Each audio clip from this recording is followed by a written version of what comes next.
Said it the way someone might mention the weather, calm, flat, like it was already decided and he was just informing me, not asking. My son-in-law stood in the doorway of my own kitchen, the kitchen I had painted myself the summer. My husband got sick, the kitchen where I had made every Thanksgiving dinner for 31 years, and he told me that if I didn't sign the house over to them, I should start thinking about where else I could live. I was holding a dish towel. I remember that detail because my hands needed something to hold. His name is Crawford. My daughter married him 4 years ago, and I want to be honest with you. I tried. I really tried. When my daughter called me from a rooftop restaurant in Atlanta to tell me she was engaged, I cried happy tears. When I met him at that first dinner, I shook his hand and I said, "Welcome to the family." I meant it.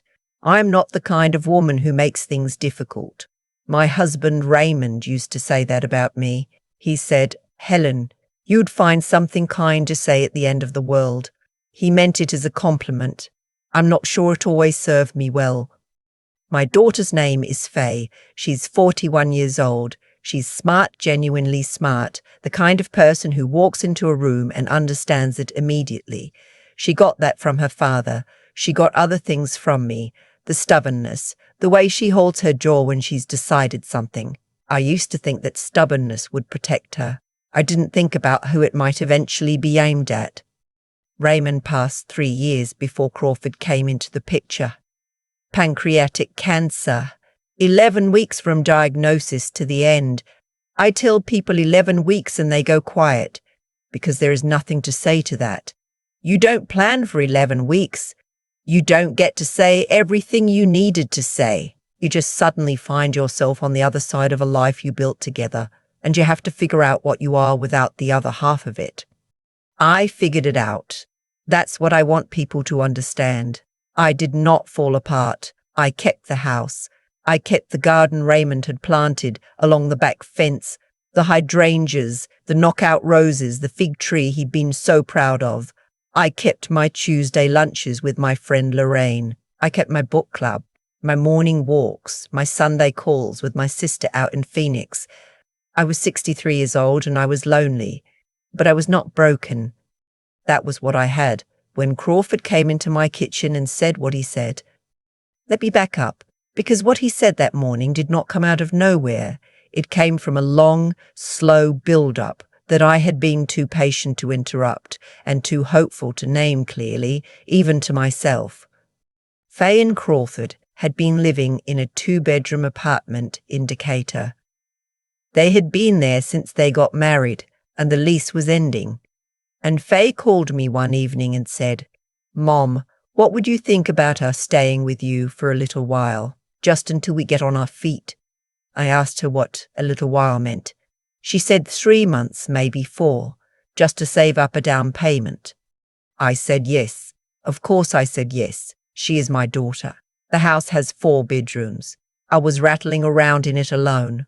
I thought it would be nice to have the noise back, the movement, someone else in the kitchen in the mornings.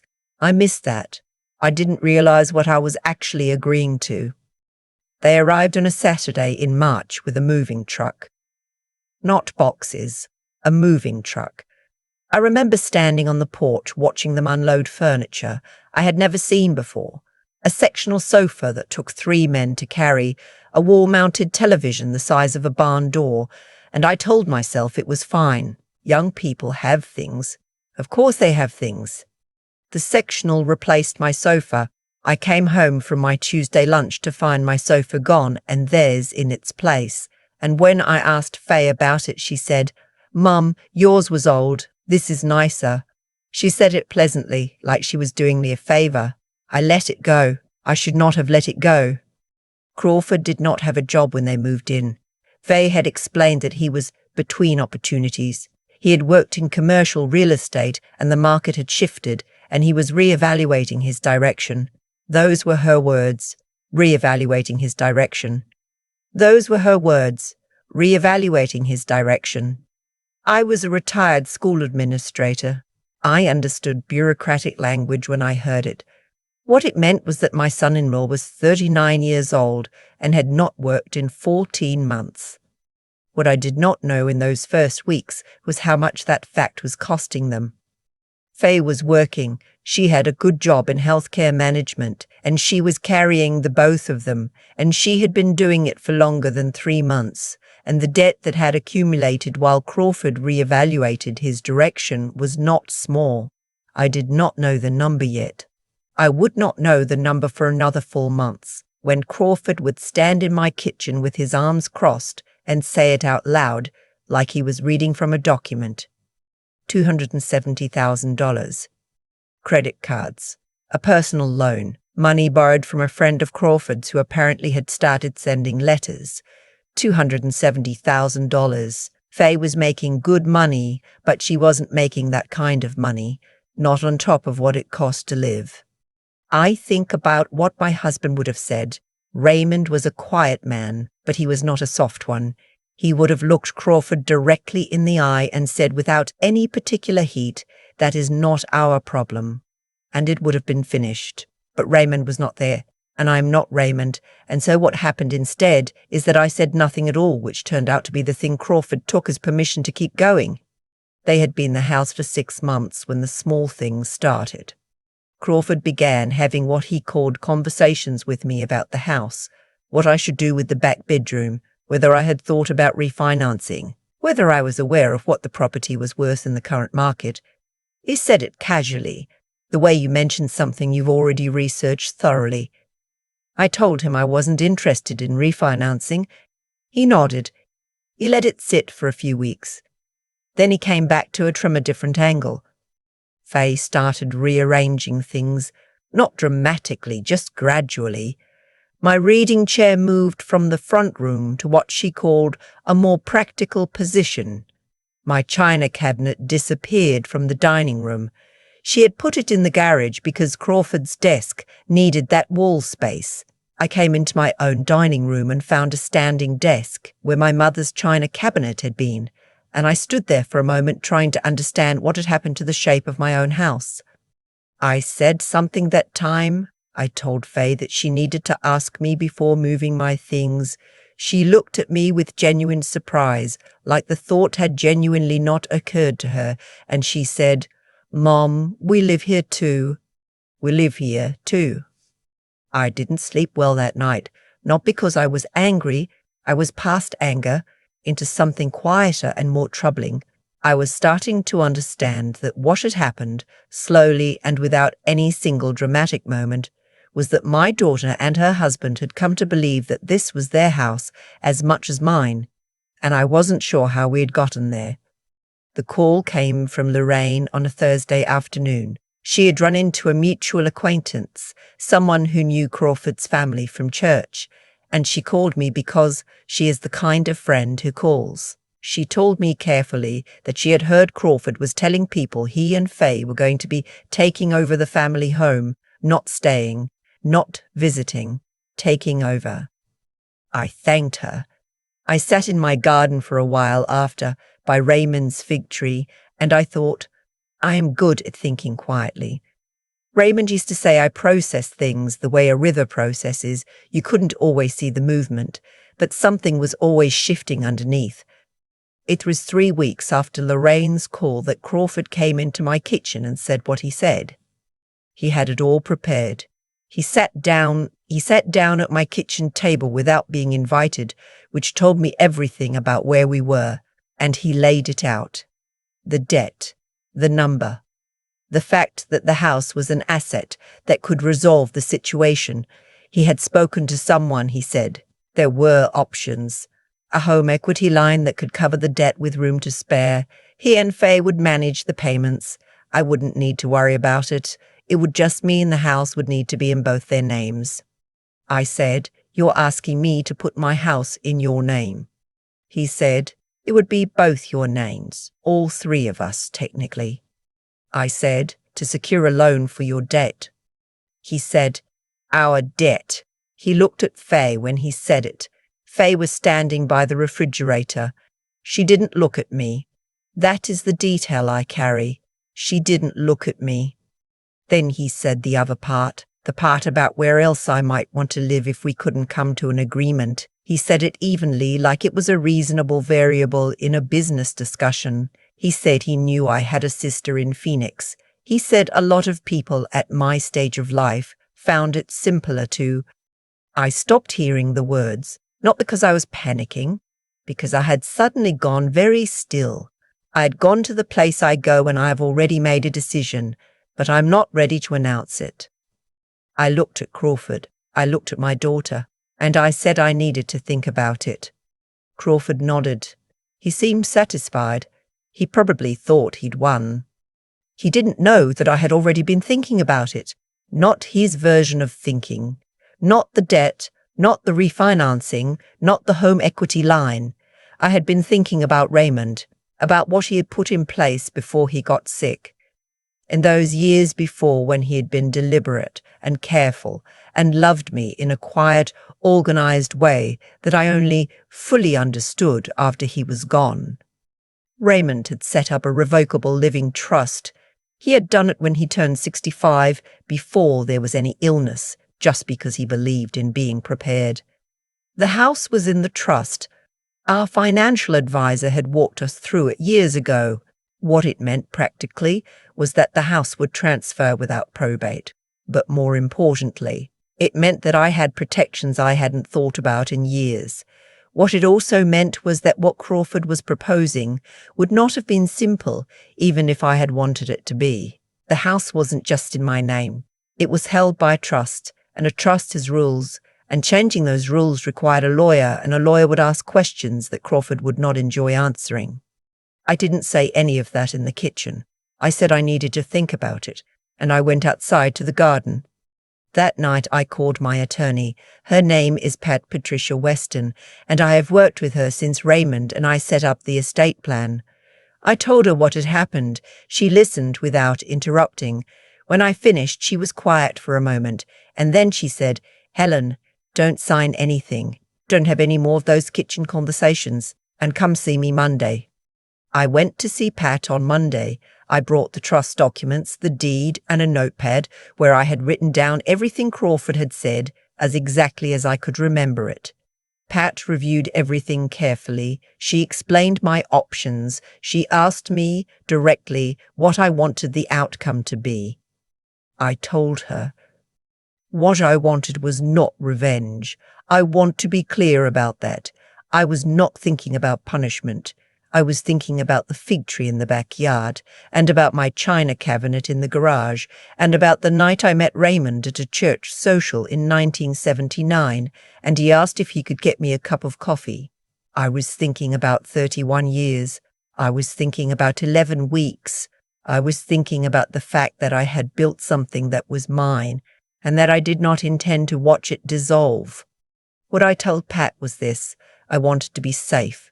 I wanted the house to be protected, and I wanted to know what my legal options were for asking them to leave.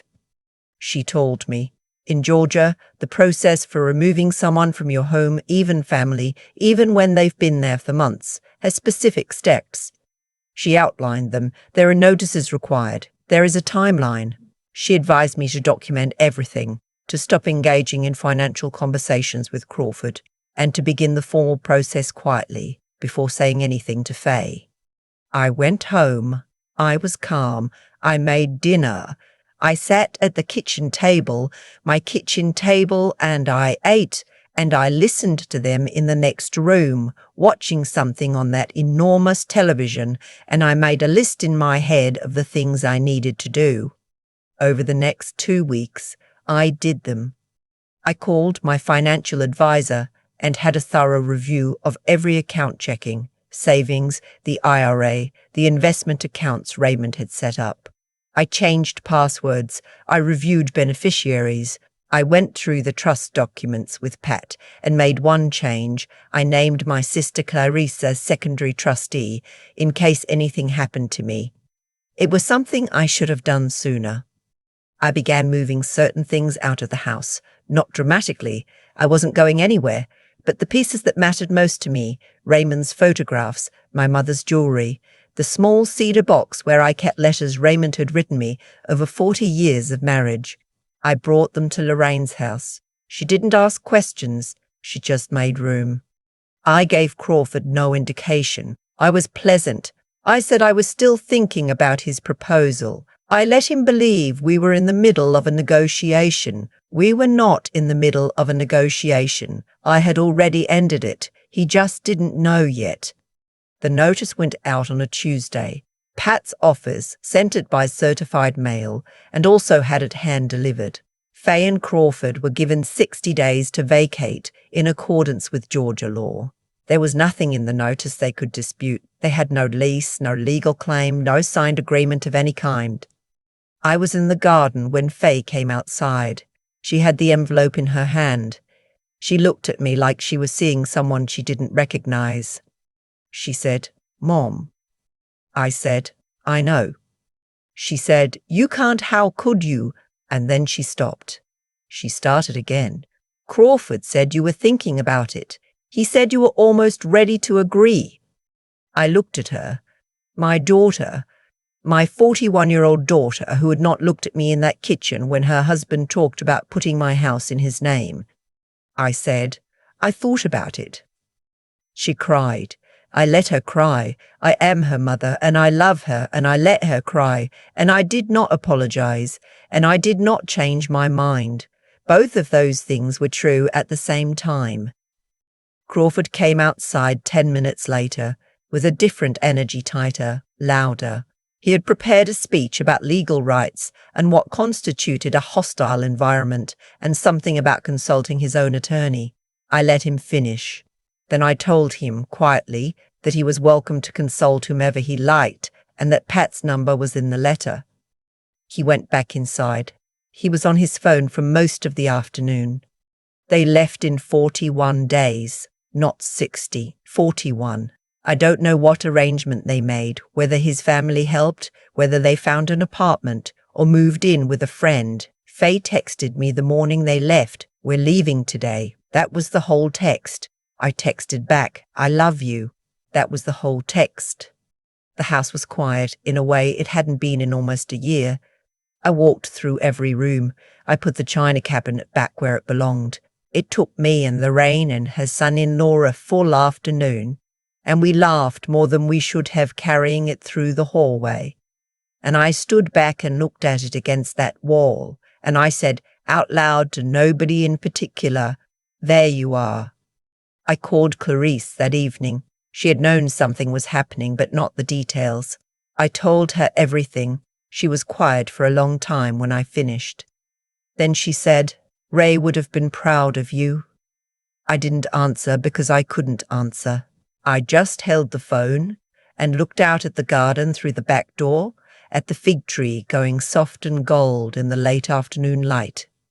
Faye and I did not speak for 2 months. The silence was heavy, but I had decided I could carry it. I was not going to chase her. I was not going to explain myself or apologize for protecting what was mine. I had done that quietly, without cruelty, without involving anyone she would have to face at Christmas.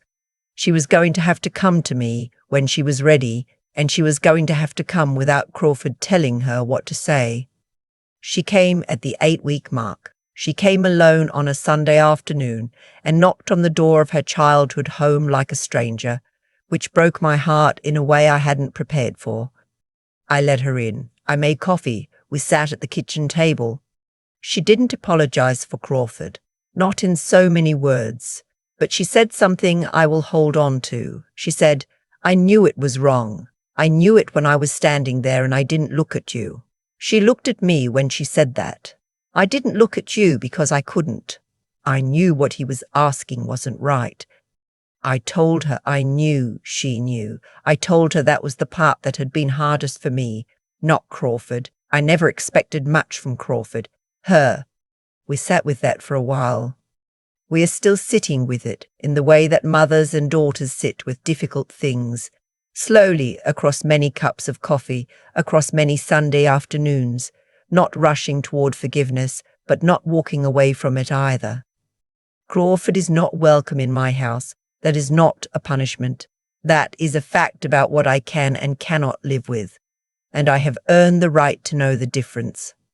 The china cabinet is back against the wall, where it has always been. Raymond's photographs are on the mantelpiece, where they have always been. On warm mornings, I sit in the garden by the fig tree with my coffee and my book, and the hydrangeas are coming back beautifully this year, and the knockout roses are doing what knockout roses do. I am 67 years old. I am alone in the house that my husband and I built together, and I am not lonely in the way I used to be. I know the difference now between lonely and alone. Lonely is waiting for someone to fill the silence. Alone is sitting in your own garden in the morning light and knowing down to the floor of yourself that the ground beneath you is yours and no one can move it while you're standing on it. Raymond would have been proud. I know it. I don't need anyone to tell me. I already know. There's something nobody tells you about getting older. People assume that with age comes softness, that you become more willing to bend, more afraid of conflict, more grateful just to be included. What I found was the opposite. What I found was clarity. Crawford thought he was negotiating with a woman who didn't want to lose her family. He was right about that part. What he miscalculated was what I was willing to do to keep it, and what I had already quietly decided I could live without. I think about the chain of events that led to that kitchen conversation, and what strikes me is how nothing happened suddenly. It was gradual. My sofa replaced. My china cabinet moved to the garage. Small phrases. We live here too. You should think about refinancing. That individually meant nothing, but together meant everything. Crawford understood leverage. What he didn't understand was that I had been watching him use it piece by piece, and that I had been making my own calculations the entire time. That is what I'd call the difference between reaction and intention. Crawford was reactive. He saw a problem, he saw an asset, and he moved toward it without thinking about what the person holding that asset had already set in motion. I had spent 40 years building something with Raymond, and those 40 years had taught me that the people who protect what matters most are rarely the loudest ones in the room. They're the ones who have already made the call before the conversation starts. I don't believe in accident when it comes to character. Faye knew what Crawford was asking wasn't right. She told me so herself, 8 weeks later, sitting at that same kitchen table. She had known in the moment, and she had stood there anyway. That is its own kind of answer. Not evil, not stupid, but a failure of the thing that matters most when someone you love is doing something wrong, the willingness to say so out loud, even when it costs you something. I raised Faye to be honest. I raised her to be brave. I am still waiting, some mornings, for that version of her to come back all the way. She is getting there. I believe that, but I also know now that love without the backbone to act on it is just sentiment. It feels good, but it doesn't protect anyone. As for me, what I know is that the house is still mine because I had done the quiet, unglamorous work of understanding what I owned, what it meant, and who I trusted to help me defend it. Raymond had set up the trust, not out of fear, but out of care. He had thought clearly about what might happen after he was gone, and he had put things in place. I had let those things sit for 3 years, assuming I wouldn't need them. When I needed them, they were there. That is the lesson I carry. Not that families can turn on you, though they can. Not that marriage can bring a stranger into your home who will one day stand at your table and tell you to sign away what you built, though that can happen too. The lesson is simpler and harder than either of those. You have to know what you have. You have to protect it with intention and not just hope. And you have to be willing to be the calmest person in the room when everything is trying to make you panic. I am 67 years old. I have my house, my garden, my fig tree, my sister's voice on the phone, and Lorraine, who made room for Raymond's photographs without asking why. That is not a small life. That is everything.